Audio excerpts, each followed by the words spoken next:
বিসমিল্লাহির রহমানির রহিম। আসসালামু আলাইকুম। সুপ্রিয় ছাত্রছাত্রীবৃন্দ, তোমরা সবাই ভালো আছো?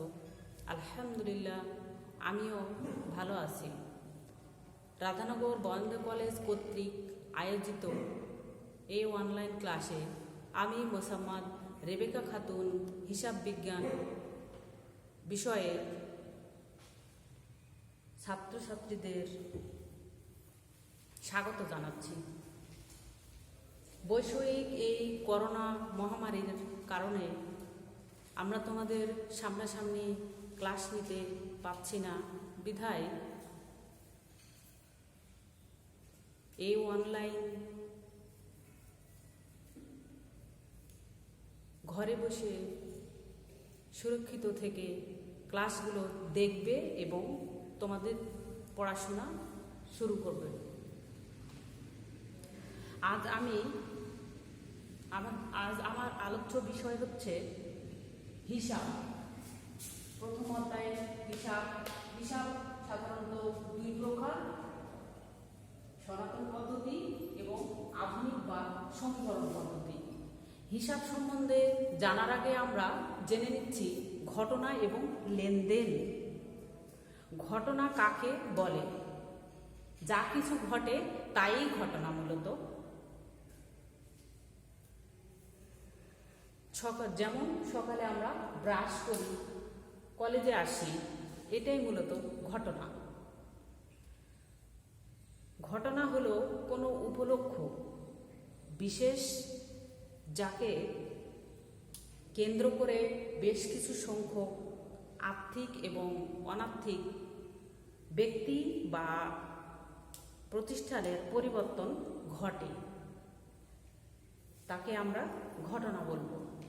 আর লেনদেনটা হচ্ছে, লেনদেন হলো অর্থের দ্বারা পরিমাপযোগ্য এমন কোনো ঘটনা দ্বারা কোনো ব্যক্তি বা প্রতিষ্ঠানের সম্পত্তি, দায়, স্বত্বাধিকারের কোনো পরিবর্তন হয়, তাকে আমরা লেনদেন বলবো। লেনদেনটাও অবশ্যই অর্থ দ্বারা পরিমাপযোগ্য হতে হবে। প্রতিষ্ঠানের আর্থিক অবস্থার তাৎক্ষণিক পরিবর্তন আসতে হবে। একটি কথা না বললেই নয়, লেনদেনে দুইটি পক্ষ থাকে। একটি হচ্ছে ডেবিট পক্ষ, অন্যটি হচ্ছে ক্রেডিট পক্ষ। সেটাকে আমরা বলবো লেনদেনের দ্বৈত সত্তা।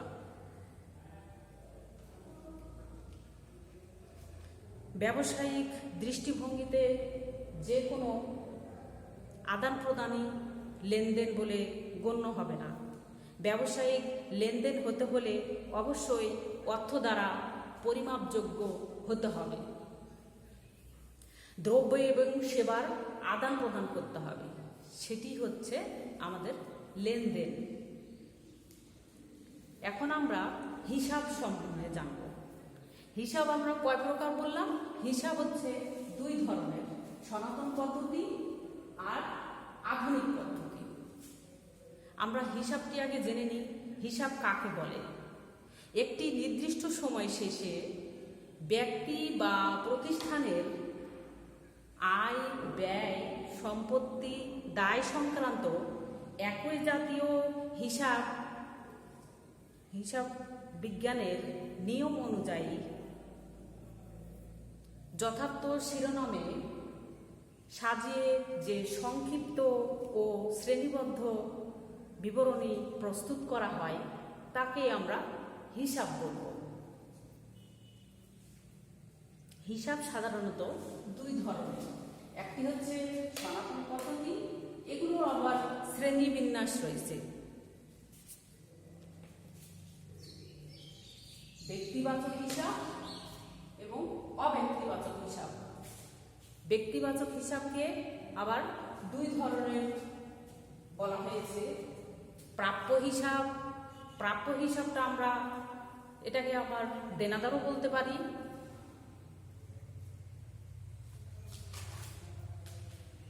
বিক্রয় খতিয়ানের জেরও বলতে পারি। প্রদেয় হিসাব। প্রদেয় হিসাব পাওনাদারও বলতে পারি। তাহলে আমরা আলোচনা করবো আজকে ব্যক্তিগত হিসাব, প্রাপ্য হিসাব, দেনাদার। যে আমাকে দিবে সেটাই হচ্ছে দেনাদার। তাহলে ব্যক্তিবাচক হিসাব কাকে বলে? ব্যক্তি বা প্রতিষ্ঠান সম্পর্কিত হিসাব নিয়ে ব্যক্তিবাচক হিসাব তৈরি করা হয়ে থাকে। ব্যক্তিবাচক হিসাবটা আবার হচ্ছে দুই ধরনের, প্রাপ্য হিসাব, প্রদেয় হিসাব। প্রাপ্য এবং দেনাদার হিসাব। যে আমাকে দিবে সেটি হচ্ছে মূলত দেনাদার। যে আমাকে বাকিতে মাল দিবে, আমি তাকে টাকা দেইনি, সেটি হচ্ছে দেনাদার। দেনাদারকে বিক্রয় খতিয়ানের জের বলা হয়। পাওনাদার, আমি যার কাছ থেকে পাবো সেটি হচ্ছে পাওনাদার। আমি বাকিতে মাল ক্রয় করি। তারপর হচ্ছে অব্যক্তিবাচক হিসাব। অব্যক্তিবাচক হিসাবে আমরা কি পাচ্ছি? সম্পত্তিবাচক হিসাব। সম্পত্তিবাচক হিসাব, নামিক হিসাব। সম্পত্তিটা কি? তাহলে সম্পত্তি যেটা আমার কাছে জমি আছে সেটাই হচ্ছে আমার সম্পত্তি। আমার ব্যাংকে 10,000 টাকা রয়েছে, সেটি আমার সম্পত্তি, সম্পদ। তারপর কি? নামিক হিসাব। নামিক হিসাবটা আসলে কি? যে হিসাবে আয় ব্যয় নিয়ে আলোচনা করা হয় সেটি হচ্ছে নামিক হিসাব। যেমন মজুরি, বেতন। আমি এক জায়গায় কাজ করলাম, কাজ করে নিচ্ছি শ্রমিকের মাধ্যমে, আমাকে সেই পারিশ্রমিকের টাকা দিতে হবে, সেটি হচ্ছে নামিক হিসাব। আয় হিসাব। নামিক হিসাব হচ্ছে দুই ধরনের, আয়বাচক হিসাব এবং ব্যয়বাচক হিসাব। প্রতিষ্ঠানের যে আয় হবে সেটি হচ্ছে আয়বাচক হিসাব। আয়টা কিভাবে আমরা পাবো? ধরো প্রতিষ্ঠানে 10টি রুম আছে, তার মধ্যে আমি 60টি রুম ভাড়া দিব, সেখান থেকে যে আয়টা হবে সেটি হচ্ছে আয়বাচক হিসাব। আর ব্যয় কি?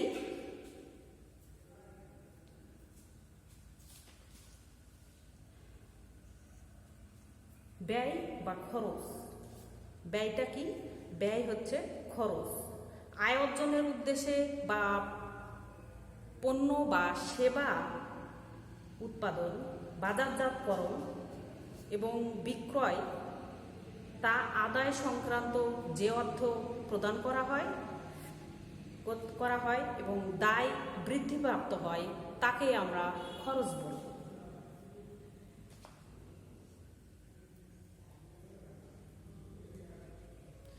এখন আধুনিক বা সমীকরণ পদ্ধতি। আধুনিক বা সমীকরণ পদ্ধতিতে আবার কিছু ভাগ আছে।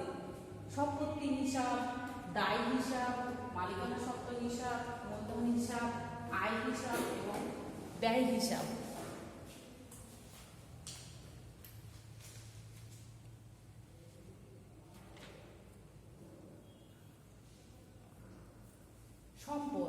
সম্পদটা কি? সম্পদ হচ্ছে দেনাদার, আসবাবপত্র, বিনিয়োগ, স্থায়ী সম্পদ। একটা আছে স্থায়ী সম্পদ আর একটা হচ্ছে চলতি সম্পদ। তাহলে স্থায়ী সম্পদটা কি? দালান কোঠা, ভূমি, আসবাবপত্র, দীর্ঘমেয়াদী বিনিয়োগ। আর চলতি সম্পদ হচ্ছে যে সমস্ত সম্পদের উপযোগিতা 1 বছরের মধ্যে নিঃশেষ হয়ে যাবে, এর মধ্যে নগদ অর্থ পরিণত হবে, তাকে চলতি সম্পদ বলা হয়। মালিকানা সত্ত্ব। মালিকানা সত্ত্বটা কি? ব্যবসায়ের সম্পত্তির উপর মালিক পক্ষের অধিকার বা দাবিকে আমরা মালিকানা সত্ত্ব বলতে পারি। এছাড়া মালিক কর্তৃক ব্যবসা হতে নগদ বা পণ্য উত্তোলনের জন্য মালিকানা সত্ত্ব হ্রাস পায়। মালিকানা সত্ত্বকে ব্যবসায়ের অন্তর্দায় বলা হয়। মালিকানা সত্ত্ব সর্বদা ক্রেডিট উদ্বৃত্ত প্রকাশ করে। আয় আমরা একবার বলেছি আয় বছর হিসাব। আয় হিসাবটা কি? ব্যবসায়ের আয় সংক্রান্ত লেনদেনকে যথাযথ শ্রেণীবিন্যাস করে যে হিসাব লিপিবদ্ধ করা হয় তাকেই আমরা আয় বলি। আয় যেমন হচ্ছে শিক্ষানবিশ স্যালামি। শিক্ষাদানের বিনিময়ে ছাত্রছাত্রীদের থেকে যে আমরা শিক্ষানবিশ স্যালামিটা পাওয়া যায় সেটাই হচ্ছে শিক্ষানবিশ স্যালারি। বিনিয়োগের সুদ, বিক্রয় হিসাব ইত্যাদি। এখন আমরা শেষটা আলোচনা করব আয়। ব্যয় কি? ব্যয় বা খরচ একটি নির্দিষ্ট সময়ের মধ্যে প্রাপ্ত অর্জিত আয়সমূহের বিপরীতে এ আয়ের জন্য প্রদত্ত বা প্রদেয় খরচসমূহের যখন সমন্বয় করা হয় তখন ওই নির্দিষ্ট সময়ের জন্য প্রতিষ্ঠানের লাভ এবং লোকসান নির্ণীত হয়। প্রিয় শিক্ষার্থী বন্ধুরা, আমি আজ ক্লাসে আলোচনা করলাম হিসাব সম্বন্ধে। নেক্সট পরের অধ্যায়ে আমরা আলোচনা করব। এখানেই সমাপ্তি ঘোষণা করছি। তোমরা ভালো থেকো, সুরক্ষিত থেকো। আল্লাহ হাফিজ।